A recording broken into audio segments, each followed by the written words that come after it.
Hello everyone, Mr. Happy here, and welcome back to another sponsored Blade and Soul video. So I was trying to think of what video I was going to do. It's the last day of the beta, and I want to make one more video. What should I do it on? PvP? Maybe I should do another class impression? No, you know what? I've realized what I haven't seen a lot of, and I've been getting a lot of questions about on the live stream, is crafting and gathering in this game. And to be honest, I barely fiddled around with it before about an hour before this video. And I have some thoughts on it, but I want to do what's basically just an overview of how it functions and how it benefits your character. I'll say right off the bat, if you're someone who likes really in-depth crafting and really deep systems, that's not going to be the case here. The system here is pretty much just the bare bone basics of crafting, and those people who find crafting and gathering to be a bother, it will more appeal to them since it really doesn't require much effort at all out of your character, outside of the predetermined knowledge that you'll need in order to make the responsible crafting and gathering decisions. To help you with those decisions, I'll find a guide or something for it that's like posted from long ago. You know, Blade and Soul's been out for years at this point, and I'll put that in the description of the video below. But let's go over how the crafting and the gathering actually works. So first of all, in order to unlock this, you'll need to get to Jadestone Village. You'll probably be like between anywhere level like 13 and 17 by the time you get there. And once you're here, you'll be introduced to all of the crafting and gathering professions. Now, there's 7 of each, and because there's so many, there's 7 crafters and 7 gatherers, I have a list over here. That way I don't mess any of them up. So, the crafting professions are Acquired Taste, Mary Potters, the Soul Wardens, the Earthseers, the Silver Cauldrons, the Radiant Ring, and the Forge Keepers. Now, the gathering professions are the Prospectors, the Stonecutters, the Fishing Network, the Trappers Alliance, the Tree Fellers, the Green Thumbs, and Herbside Service. I almost said the Fishing Alliance because I got distracted by that friend pop-up. So once you know all 14 of those, you're here in Jadestone Village. You can choose to have 2 crafters and 2 gatherers on each character. And this is where things can get kind of confusing for a new player, because when you actually talk to a rep, they actually let you know exactly what it is that they recommend that you have along with its crafting and gathering. Now, some basic scouting of all the different guilds and their information can lead you to this information, but I'll use a guild I'm not already a part of. So you can see here's the Radiant Rep, the Radiant Ring. I almost said the Radiant Rep because it says it at the top. And it says that the related guilds are the Stonecutters and the Prospectors. So those are the recommended gathering professions it has for this. It also lets you know exactly what items you can make with it: rings, gems, stones, keys for unlocking boxes. You're able to make that all here.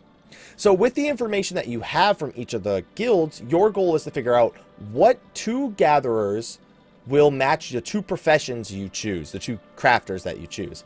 And for that reason, it's best to have 2 crafters that go together as well. A good example would be the Radiant Ring here and the Forge Keepers, which is the one I'm a part of, because they both have the Stonecutters and the Prospectors Union as recommended guilds. So you know that there's going to be a lot of material overlap there, and you don't have to go out of your way and try to buy stuff from the market board or the marketplace in order to actually get the materials that you need.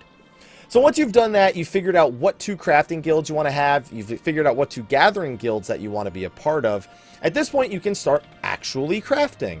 Now, like I said, crafting in this game is very minimalistic and is mostly there to be just something you do in a button or 2. It's really no more complicated than that. So let's go over and actually talk to the Forge Keeper's rep. Now, I actually don't need to talk to him, but if you go all the way up to a rep that you're actually a part of, you can actually gain access to the crafting things. If I could actually... Is it this one? Okay. For some reason, it's not showing me the actual menus. Oh, that's because I have an order in progress. That's why I won't do it. Okay, so basically, you can either go to the rep or you can press L on the keyboard. That's the default key. And that'll bring up a list of the different guilds that you're part of. If you want to leave them, you can just right-click. Now, on the left-hand side, it has a bunch of recipes. You can choose to filter it by, you know, what orders are actually available to you based on your guild level, what things you actually own the materials for, which, as you can see, I don't own the materials for this, but it's actually in progress, and recipes that will actually increase my guild points. So, some pretty basic stuff, and let me tell you, it's super easy to do any sort of crafting and gathering. It is basically like, hey, I need to gather copper. Cool. Let me place an order for copper. Done. Wait the allotted amount of time that it says right in the middle of the screen, right under where it actually states what your order is, and I'll cancel it just so you can see. So it says that it'll take 30 minutes for me to gather this. I'll get 10 copper ore out of it. I'll gain this much guild experience, as well as how much it'll cost and what the minimum guild ranking is. Now, when it says guild points, it actually means minimum guild rank, which you can see at the top here. I have a 2 under the Prospectors Union. And that's, I mean, it's really super self-explanatory. The only thing to keep in mind is when you do it through L, that means doing a remote commission, it actually costs a lot more than going to the guild. However, depending on the teleport costs and what you're making exactly and how much convenience you want, you could just press L and really do it on the fly over and over and over again. So I'm going to place an order here. It also lets you know what materials you don't have if you want to see all, and how to obtain them. For example, in order for me to get raw iron, I need to go to one of these 3 sample locations, and it even gives you a description of the location, so you don't have to really struggle to find it all too much. I'll just go to the Tolman Range, and I'll go to the hillside near the Fallen Wagon between Oakshade Village and Tolman Crossing, and there we go. I'll be able to get raw iron and add it to the things that the Prospectors Union can actually gather. So, luckily, it's very simple to understand, and then once you have the materials, you just go here, do the same thing pretty much, and click place order. I don't have any materials available, so I can't do that. You can also see some of the materials that you can make here, so like they can make different swords, I can make repair tools with the Forge Keepers, and that's a really important thing that you need to be aware of, is exactly what it is you can make with each one. And again, I have that list over here, so I don't have to run to all of the different NPCs. For example, Acquire Taste makes food that grants buffs and whatnot. The Merry Potters make a lot of popular crafting materials like jars and refiners, which are used in a lot of other recipes. The Soul Wardens make soul shields, which you can, get designated stats on and then craft and then fuse them into your soul shields you have endgame. So if you're looking for specifically crit soul shields, that's something that the Soul Wardens are going to be capable of. The Earthseers can make unsealing charms, which are really, really useful early game for going through all those lockboxes if you don't have a Brilliant Viridian key or anything. The Silver Cauldron makes potions and antidotes that you can use. The Radiant Ring makes gems and accessories and keys if you need them early game. And then the Forge Keepers make weapons and repair tools, which you can see that I have right here. So it's just determining which ones you want to have, and because you can only have 2 crafting professions per character, the best thing to do is probably to make multiple characters with multiple crafters and gatherers. And the best thing is, you don't really have to go too far out of your way. At least get them to level 15 so you have the guilds accessible, and then eventually you'll find your way towards getting the materials and making the things that you'll actually need.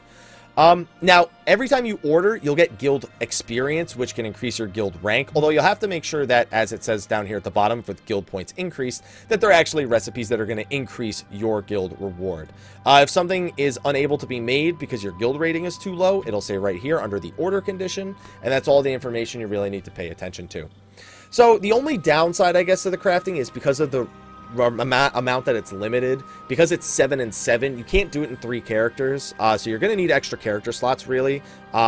So that's really the big downside. If you want to cover all the spectrums, you are going to need a lot of characters. You're going to need to at least level them to the basic levels. You may eventually decide to level them to a later point, try and PvP with them, try to do the dungeons and raids with them, but ultimately, it's a super minimalistic system that shouldn't get in your way all too much, but it's something you should definitely invest your time in, especially if there are certain parts of the game that really pain you, like not having those unsealing charms early on, or finding yourself PvPing just enough to then go back and need to do PvE, and you're always running out of repair tools. You never know, repair tools pretty cheap, but there's a lot of different uses for it, and I'm not a big crafter. I'm kind of glad it's minimalistic, because if it was like something that was super complex, I probably wouldn't do it, to be honest.